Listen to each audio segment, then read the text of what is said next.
Assalamualaikum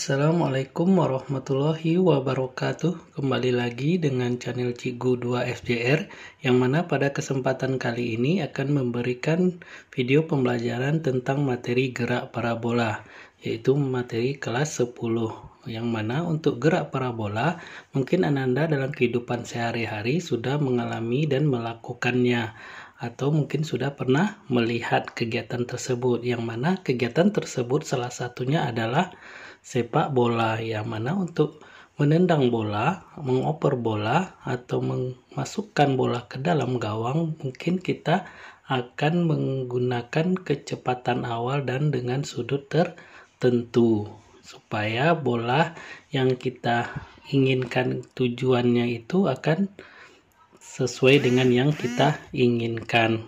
Kemudian untuk kegiatan yang lain yaitu volleyball atau bola voli. Waktu kita men-smash, mengoper, berarti akan berhubungan dengan kecepatan awal dan sudut, sehingga bola yang kita lakukan itu akan melakukan gerak seperti parabola terbalik. Kemudian kegiatan yang lain mungkin jarang kita lakukan tapi pernah melihat, yaitu golf. Saat kita memukul bola golf untuk menuju tujuannya, yaitu memasukkannya ke dalam lubang, maka akan membutuhkan ketepatan sudut dan kecepatan awalnya, supaya bola yang kita tujuannya untuk memasukkan ke dalam lubang itu bisa langsung ke tujuan. Dan ada lagi kegiatan-kegiatannya yang lain. Untuk lengkapnya, untuk pembahasan gerak bola, saksikan video berikutnya.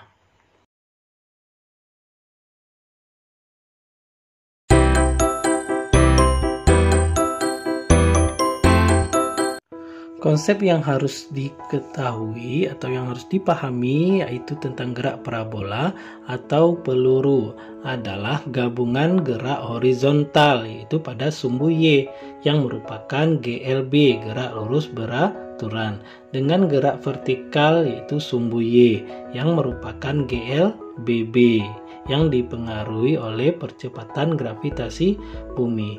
Kemudian konsep yang lain yaitu gerak parabola itu memiliki lintasan berbentuk setengah lingkaran atau parabolanya berbentuk terbalik. Jadi gambarnya seperti ini. Jadi pada sumbu Y ada sumbu X.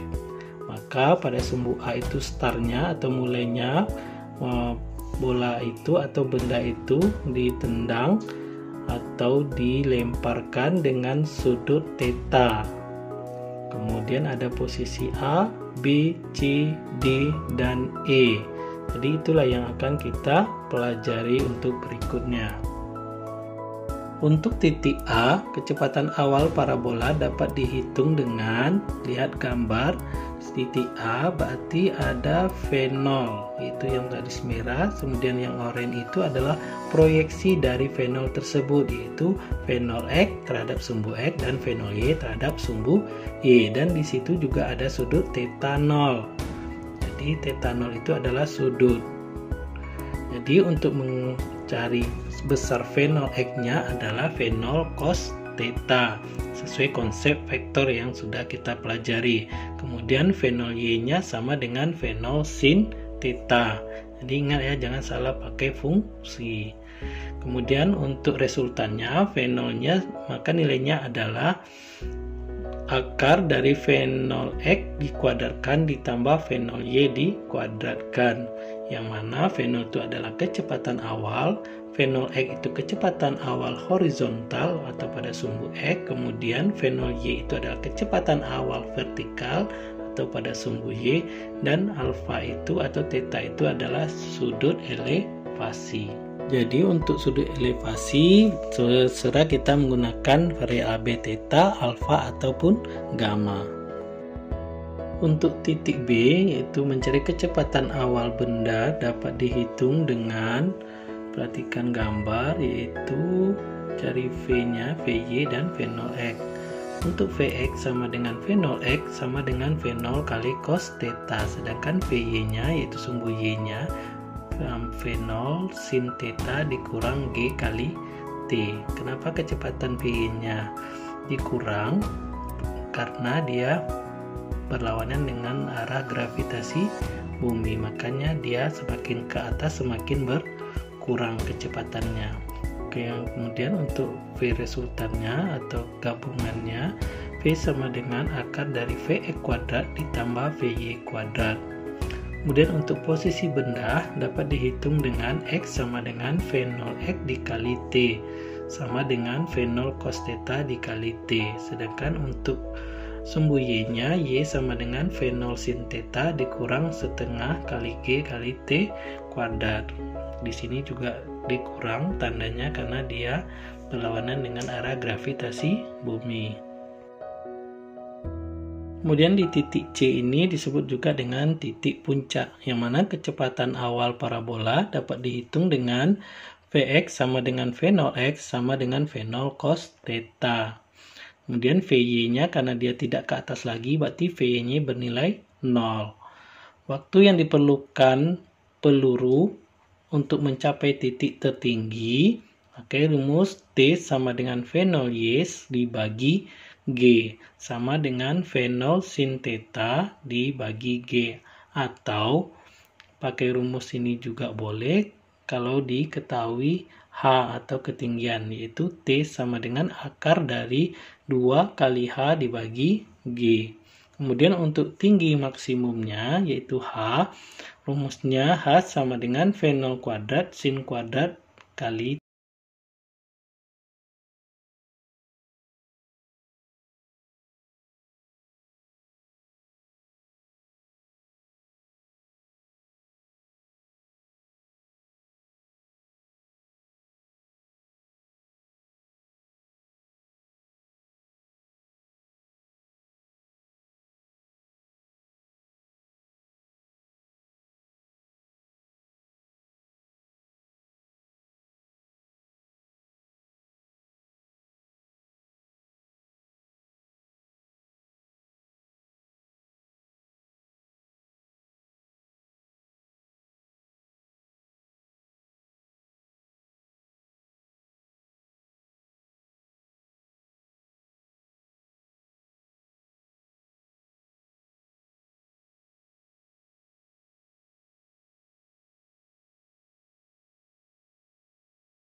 12 meter per sekon. Kemudian untuk yang B yaitu mencari kecepatan bola setelah 0,4 sekon atau T-nya sama dengan 0,4 sekon. Yang mana untuk yang kecepatan dalam arah horizontal tetap yaitu Vx sama dengan V0x yaitu 16 meter per sekon. Sudah kita cari tadi di poin A. Kemudian untuk kecepatan dalam arah vertikal, karena dia masih naik, berarti kecepatannya adalah Vy sama dengan V0y dikurang G kali T. Jadi langsung V0y-nya udah dicari juga tadi, dapatnya 12 dikurang 10 dikali 0,4 sehingga dapatnya 8 meter per sekon. Dengan demikian diperoleh V-nya atau V0-nya yaitu akar dari Vx kuadrat ditambah Vy kuadrat sama dengan 16 akar dari 16 kuadrat ditambah 8 kuadrat sama dengan 8 akar 5 meter per sekon. Kemudian untuk yang C yaitu mencari posisi bola setelah 0,4 sekon. Posisi pada arah horizontal yaitu X sama dengan Vx dikali T. Vx-nya 16 meter per sekon sedangkan T-nya 0,4 sekon sama dengan 6,4 meter. Kemudian untuk posisi pada arah vertikal yaitu Y sama dengan V0Y dikali T dikurang setengah kali G kali T kuadrat yaitu sama dengan 12 meter per sekon dikali 0,4 dikurang setengah dikali 10 dikali 0,4 dikuadratkan, maka hasilnya 5,6 meter. Dengan demikian posisi bola setelah 0,4 sekon berada pada koordinat 6,4 meter, 5,6 meter. Kemudian untuk yang D yaitu tinggi maksimum yang dicapai bola, yaitu H sama dengan V0 kuadrat sin kuadrat alfa dibagi 2 kali G. Masukkan nilainya sudah tersedia semua. 20 kuadrat 0,6 kuadrat dibagi 2 kali 10. Hasilnya 7,2 meter. Kemudian yang E yaitu jarak lemparan terjauh yang dicapai bola, yaitu X sama dengan V0 kuadrat sin dikali 2 kali alfa dibagi G. Maka dirubah persamaan itu menurut matematikanya yaitu 2 dikali V0 kuadrat sin 37 dikali cos 37 dibagi G. Ini sudah penjabarannya ya. Ini dipelajari di pelajaran matematika. Sama dengan 2 dikali 20 kuadrat dikali 0,6 dikali 0,8 dibagi 10. Sehingga hasilnya adalah 38,4 meter. Contoh soal yang kedua, sebuah benda dilempar dari puncak sebuah gedung yang tingginya 40 meter. Kecepatan awal benda 20 meter per sekon dengan sudut elevasi 30 derajat. Tentukan jarak terjauh dalam arah mendatar yang dapat dicapai benda. Hitunglah dari dasar gedung. Diketahui hanya 40 meter, V0-nya 20 dan θ-nya 30 derajat seperti terlihat pada gambar. Coba perhatikan dulu gambarnya.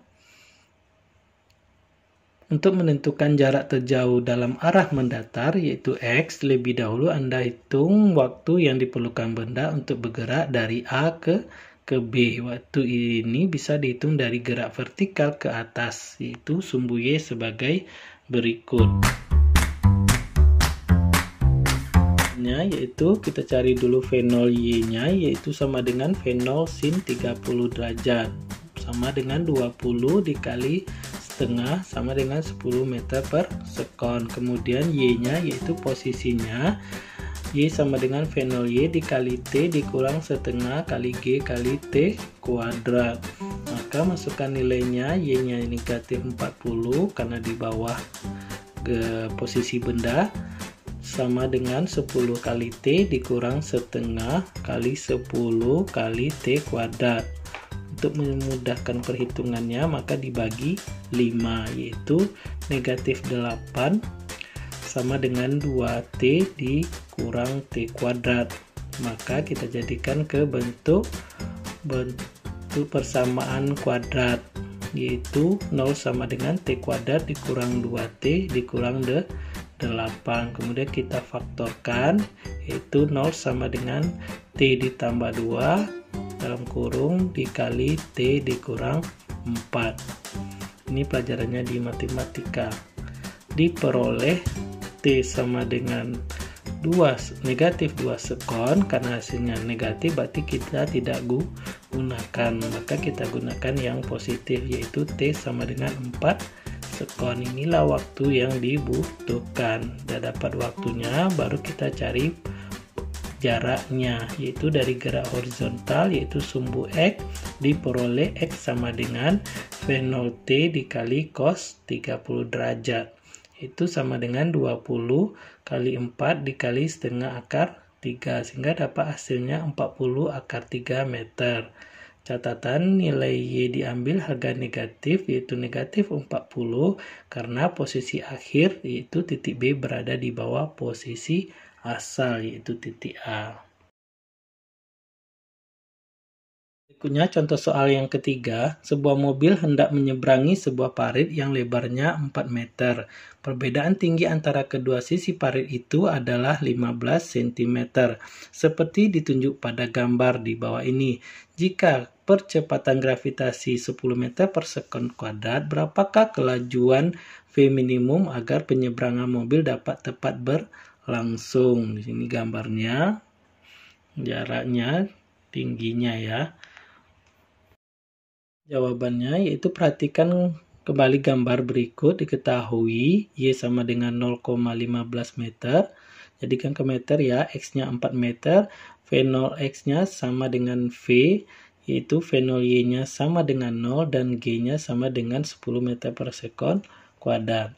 Pada kasus tersebut, gerak mobil merupakan perpaduan antara GLB yaitu arah mendatar dan GLBB yaitu gerak jatuh bebas dalam arah vertikal. Oleh karena itu diperoleh dari gerak jatuh bebas diperoleh untuk tiba-tiba di sisi parit bagian bawah sebagai berikut, yaitu Y sama dengan setengah kali G kali T kuadrat, sehingga dapat rumus T-nya sama dengan akar dikali 2 kali Y dibagi G, sehingga dapat masukkan nilainya akar dari 2 dikali 0,15 dibagi 10, hasilnya 0,173 meter.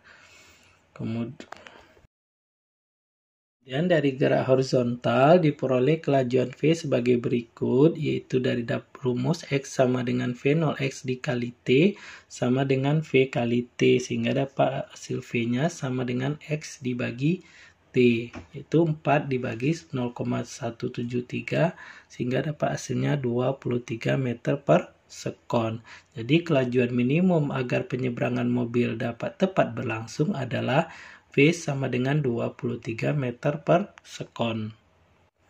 Jadi semoga dari pembahasan soal ini sudah mewakili soal-soal yang berhubungan dengan gerak parabola, sehingga Anda di rumah bisa paham. Assalamualaikum warahmatullahi wabarakatuh.